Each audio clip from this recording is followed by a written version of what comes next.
you do consider the fact that the duvet was almost rolled up in on itself and placed on top of the blood. I haven't had a detailed look at it, so. But okay, I haven't had a detailed look. But if a blanket was pulled on top of the pool of blood, then it could have only been Rudy moving it. Mr. van Breda, had that been the case, had it been a question of the duvet having been in some way grabbed by Rudy to, as was suggested during cross-examination of Captain Hubert, Rudy having grabbed onto the duvet and pulled it down for some sort of support or resistance, that could have explained it. But the duvet is almost rolled up in itself and placed on top of the blood. There is no trail of it having been dragged from the bed and over Rudy or anything. Do you have any explanation for that? No, I didn't see it happen. Sorry, no, I didn't see that happening, so I don't know. Near Rudy's bed, there was a blood-soaked T-shirt. See that on photographs? Yes. We've seen. Whose T-shirt is that? That's Rudy's shirt. Right? Rudy's shirt. Rudy's T-shirt. The blue shirt. Sorry? Was he wearing it when he went to bed? No, that was his sleeping shirt, but I think he took it off at some point. So how did the blood get onto it? Was the blood on it? As I understood it was blood. Sorry? As I understood it was blood. Was the blood, Mr. Botha? No, in the document exhibit WW from Warrant Officer now, she indicated this one is quickly.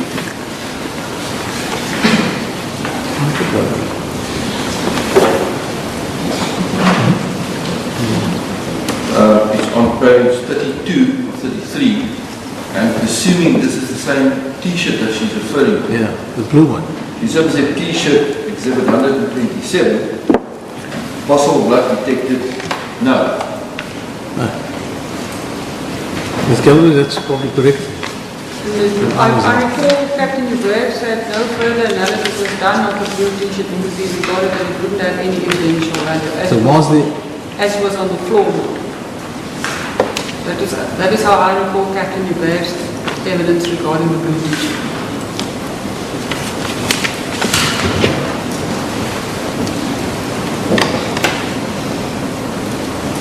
So I see that T-shirt on page 22 or 33 is referred to as a white T-shirt. I don't know which T-shirt. Was it the white T-shirt or the blue shirt? It was a light blue.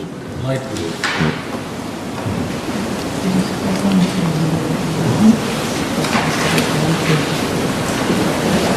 Well, look at 124. Exhibit 124. You got that there? Exhibit 124 will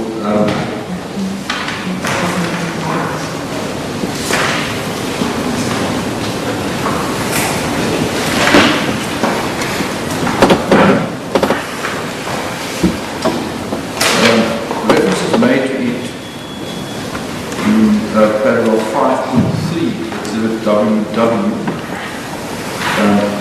As my little colleague has respectfully pointed out, it was the evidence of Captain Hubert, the blue T-shirt that we did see some in photographs, was not analysed and examined any further because he, in fact, the testified said he was of the view to have any evidential value. Yeah, that is Rudy's Sleeping shirt. Thank you, Mr. Botha.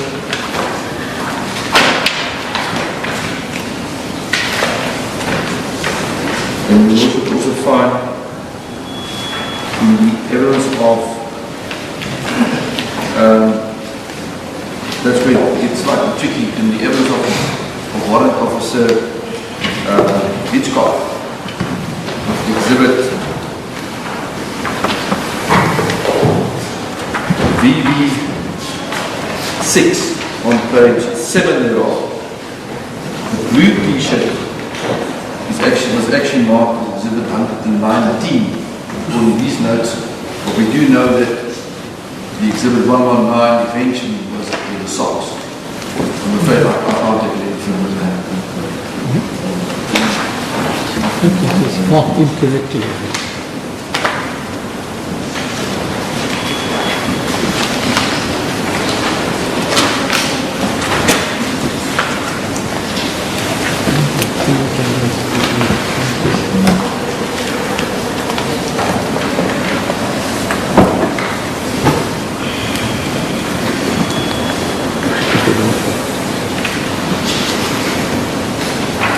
Ms. Galloway, you may proceed.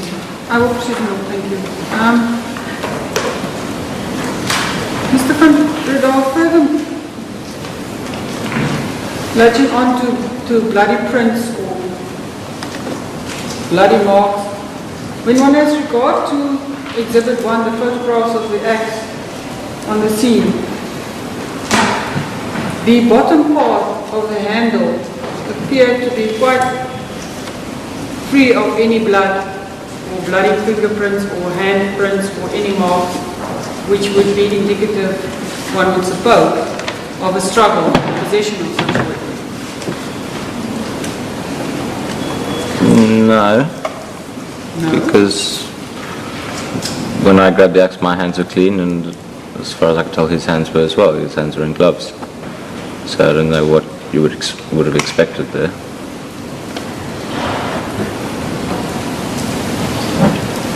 Again, with reference to the fact that the axe appeared to contain quite a lot of blood after the incident. Correct? None of it dripped down on the handle during your struggle with the, or flowed down on the handle during your struggle with the attacker? I can't be sure. Further, with regards to the knife, if one has regards to Captain Hubert's evidence of the one imprint on the duvet, yours, he says it's similar to the blade of the knife. I recall its evidence. Which by inference would then mean not only did the duvet move from the bed to the wall, the knife moved from your bed on the duvet to underneath Rudy's bed. Do you agree? Well, Sorry, I can't hear you. with the premise you set up there, yes. Yes. You did not see this occur, according to you? No, I didn't see this. I didn't see where the knife ended up at all. I suppose the knife could have ended up on the duvet and then have been flung onto the ground when the duvet was similarly pulled off the bed. But again, I wasn't there. And landed up halfway underneath the bed, which is not very far off the ground. There's not a big gap between the base of the bed and the floor, correct? Correct. So in the motion of pulling the duvet from the bed, if that is how it occurred, the knife must have, in your version, fallen down and went, in the same motion, went underneath the bed. Not necessarily the same motion. I'm saying that because I didn't see where the knife ended up. The knife could have ended up on the top of the duvet and then fallen down and then been pushed underneath.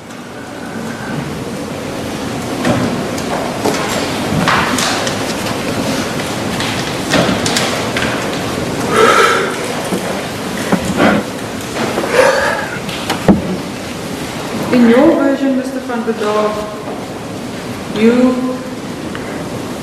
during the attack on your father and your brother, you stood behind the attacker, is that correct? Well, his back was to me. He wasn't facing me. And during the attack on your mother, whenever that occurred, you were not anywhere near that?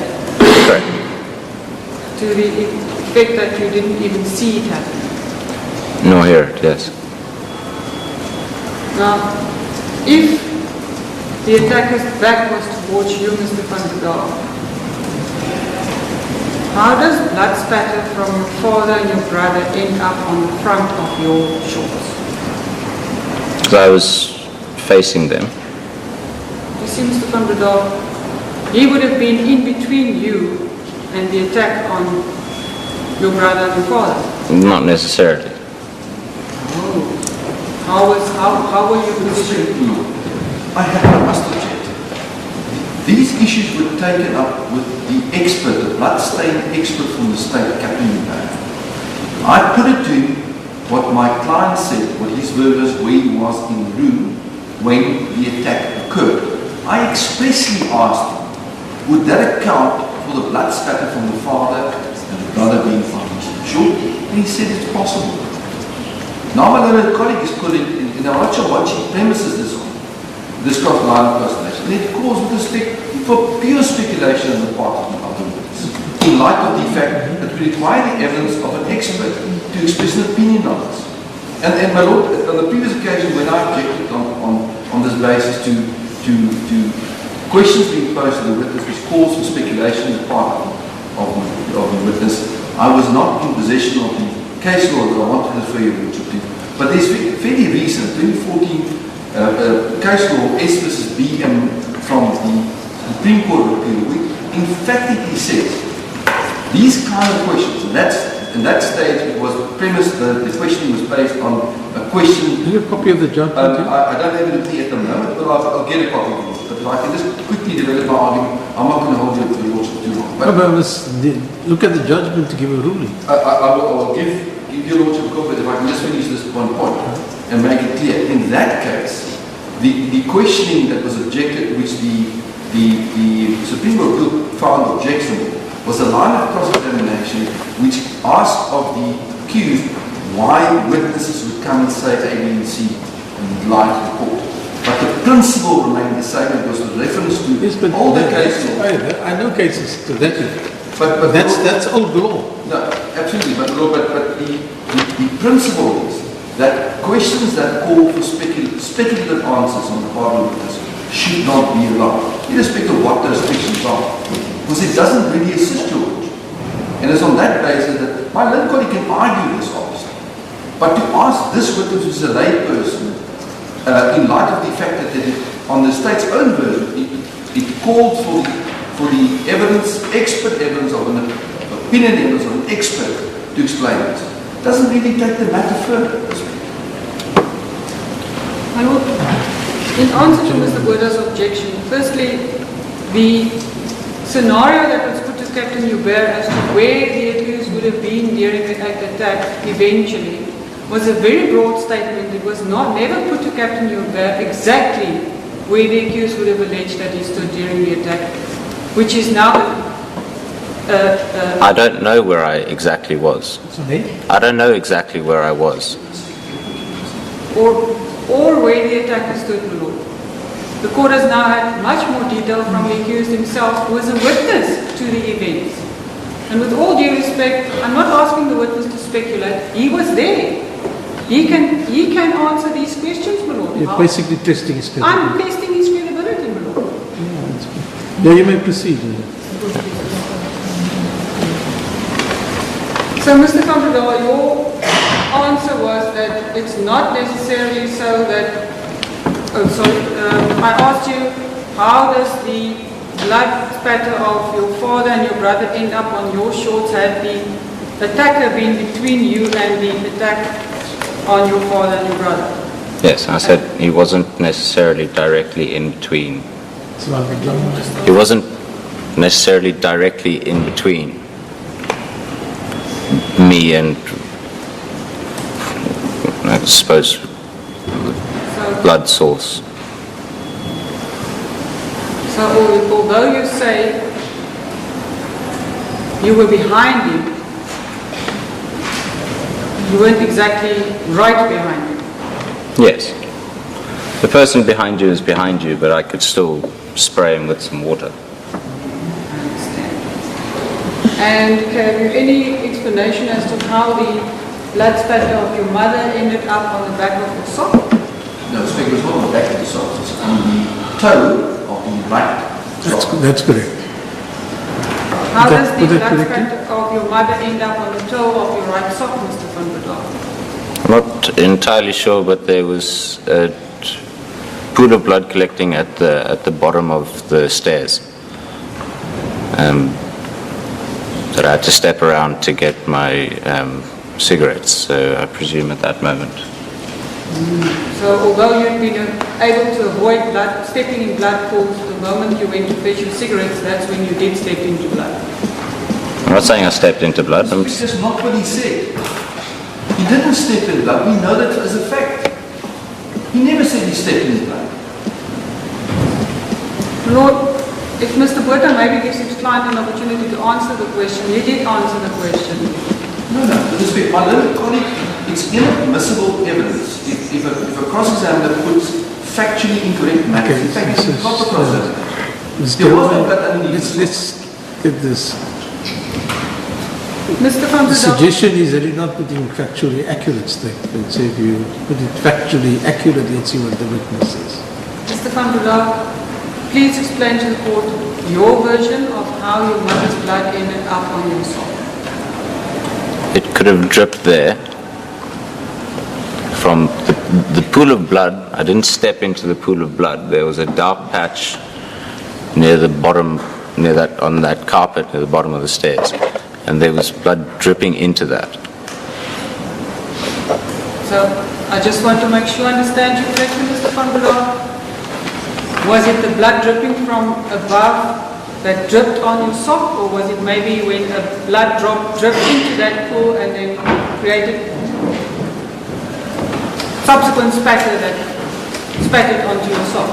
Probably the latter, because the former would require me being with the foot above where the pool of blood is, and as I said, I was avoiding that. That was what I was trying to establish with you. You were deliberately trying to avoid all blood pools and blood spatter, but you didn't take note of the subsequent spatter from this blood dripping from the top.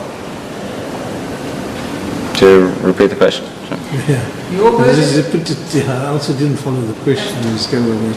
Yes, we break up that That's question. what Mr. van Breda, as I understand your evidence, during your movements in the house, you took care not to step into blood or have any blood come onto your person, correct? No, not correct. At that moment when I grabbed my cigarettes, I stepped around a pool of blood, but just out of not wanting to step in a pool of blood, not because I was specifically avoiding. That is what I thought you said. You were specifically avoiding blood. I was stepping around that puddle, but for you to say that I avoided any and all blood in the house is incorrect. Okay. That specific pool you tried to avoid. Yes. Tried not to step in it. At that point in time, Mr. van Breda, were you aware of the blood dripping down from above? I think I was, yes. Were you specifically trying to avoid that blood drops as well? I think so, yes.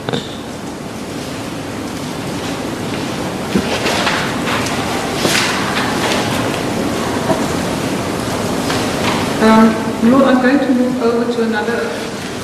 Shall we adjourn the court?